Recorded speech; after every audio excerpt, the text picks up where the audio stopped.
agar Pak Joko Widodo itu membuktikan bahwa saya melakukan pencemaran nama baik, bahwa saya telah memfitnah, maka Pak Joko Widodo wajib untuk menunjukkan ijazah aslinya, bukan di sidang, bukan hanya di sidang, tapi juga di publik. Oleh karena itu, karena ini adalah delik aduan juga, pencemaran nama baik dan fitnah, maka Pak Joko Widodo mutlak wajib hukumnya hadir di persidangan. Terima kasih ya atas supportnya. Seperti yang kita ketahui tadi, sempat terjadi perdebatan antara hakim, JPU dan kami. Kami keberatan tidak diberikan berkas secara lengkap. Bagaimana kami bisa melihat perkara ini secara komprehensif? Oleh sebab itu kami tadi sempat menyatakan bahwa ketentuan dari KUHAP ya, khususnya KUHAP lama dan sebagainya, karena sebagian masih menggunakan KUHAP lama. Dalam KUHAP lama itu yang dimaksud pelimpahan itu termasuk berita acara pemeriksaan. Itu harus diberikan secara lengkap. Tetapi faktanya tidak mau memberikan. Oleh sebab itu kita bertanya, ada apa ini? Kok disembunyikan? Ketentuannya begitu dilimpahkan surat dakwaan itu harus sama apa yang diterima oleh hakim, apa yang diterima oleh jaksa maupun kami PH perwakilan sebagai terdakwa. Namun kami tidak diberikan akses secara lengkap, tidak diberikan dokumen secara lengkap. Meskipun kami sudah kami mengajukan surat 2 kali tetap, dan kemarin jujur pada saat salah satu PH atau advokat datang ke sana meminta berkas perkara hanya diberikan 1/4. Padahal yang kami ketahui itu 1,5 meter itu berkasnya. Nah, oleh sebab itu ada tanda tanya besar. Ada apa ini? Kok dokumen-dokumen tidak diberikan pada kami secara fair? Ya kan? Mungkin dilanjutkan oleh Pak Lutfi. Ya, jadi persidangan ini kami anggap prematur. Mengapa? Karena ketidaklengkapan dari dokumen yang harusnya diserahkan kepada tersangka, bukan terdakwa ya, tersangka pada waktu sebelum menjadi terdakwa itu harusnya sudah selesai dahulu, baru boleh dilimpahkan ke pengadilan. Ya, dengan demikian kami pun bisa menyiapkan segala sesuatunya, termasuk menyampaikan akan mengajukan perlawanan atau tidak di persidangan ini harusnya. Ya, jadi karena ketidaklengkapan itulah kami masih menimbang-nimbang tentang perlawanan. Tapi kami akhirnya setelah mendengar bacaan dari surat dakwaan tadi itu kami bersikap mengajukan perlawanan. Demikian tambahan dan silakan Dr. Tifa. Dan satu hal lagi, itu pasal itu kan beberapa pasal, tapi isinya itu konsiderannya sama. Padahal di dalam setiap pasal unsurnya berbeda dan selalu dikatakan Roy Suryo CS, DKK. Roy Suryo DKK. Sedangkan persidangan ini ada persidangan Dr. Tifa, individu.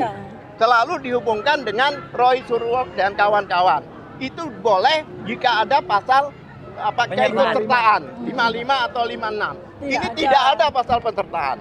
Oleh sebab itu, itulah nanti yang kami akan lawan. Dan termasuk persidangan di Jakarta Timur ini. Kenapa demikian?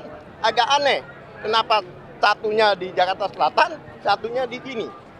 Walaupun Prapit itu juga merupakan persidangan. Kalau memang di sini, seharusnya di sini semua. Itulah salah satu nanti di dalam perlawanan kita. Silakan, Bu. Ya, baik ya. Jadi ada 3 hal yang paling utama, paling pokok di dalam dakwaan yang tadi dibacakan ya.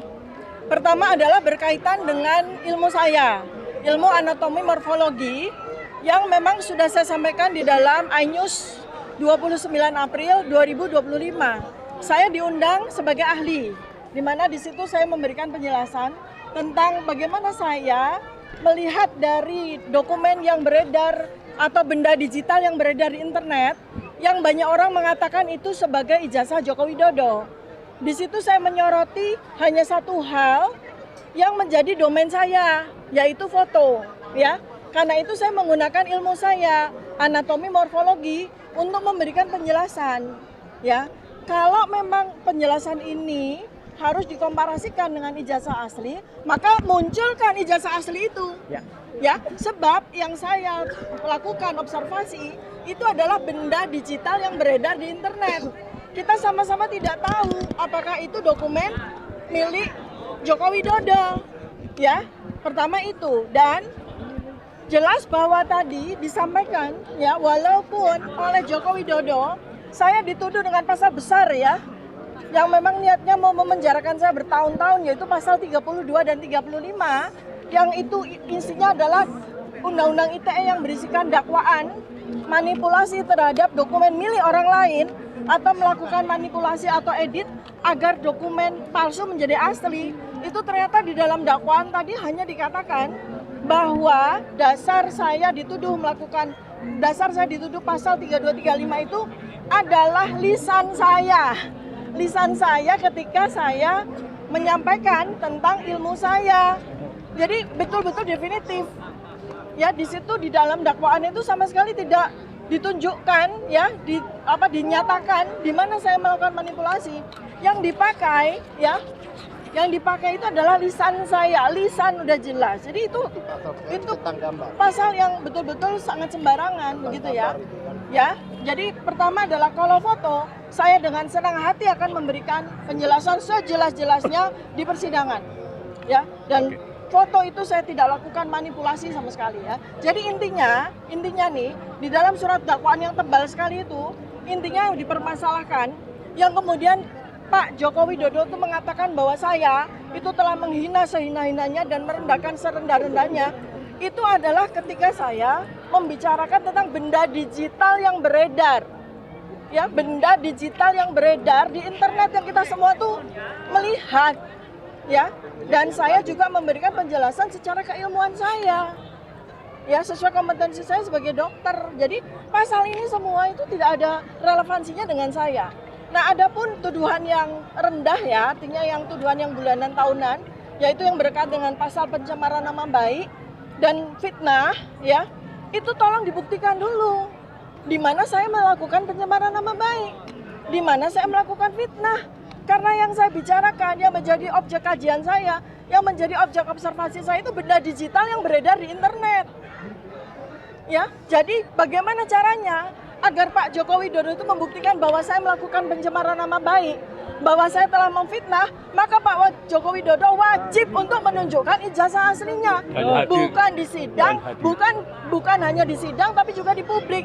Oleh karena itu, karena ini adalah delik aduan juga, pencemaran nama baik dan fitnah, maka Pak Joko Widodo mutlak wajib hukumnya hadir di persidangan, tidak melalui mekanisme-mekanisme seperti yang disampaikan oleh para advokatnya. Ya, demikian teman-teman ya. Jadi saya akan sangat percaya diri untuk memberikan penjelasan tidak hanya di sidang, tapi juga kepada seluruh masyarakat Indonesia. Dan ini alhamdulillah juga ada beberapa media internasional ya.